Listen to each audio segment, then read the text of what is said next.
السلام علیکم ورحمۃ اللہ وبرکاتہ۔ اعوذ باللہ من الشیطان الرجیم، بسم اللہ الرحمن الرحیم۔ رب اشرح لي صدری ویسر لي امری واحلل عقدۃ من لسانی یفقهوا قولی وقل جاء الحق وزهق الباطل ان الباطل كان زهوقا۔ جادو جو لوگ کرتے ہیں، جادو کا کام سیکھتے ہیں، ان کے بارے میں کہا گیا ہے کہ یہ شرک ہے، کفر ہے۔ جب کوئی شرک کرتا ہے، کفر کرتا ہے، تو اللہ کی ذات کے ساتھ اس کا کوئی رشتہ نہیں رہتا، کوئی ناطہ نہیں رہتا، کیونکہ اللہ کی ذات شرک والے کو، کفر والے کو کبھی نہیں بخشے گی اور کبھی وہ جنت میں نہیں جائے گا۔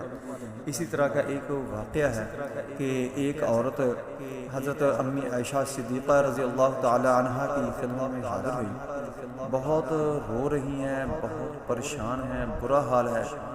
تو آپ کہتی ہیں، آپ سے روایت ہے کہ میں نے اس کے اوپر ترس کھا کر کہا کہ آپ کو کیا مسئلہ ہے؟ اس نے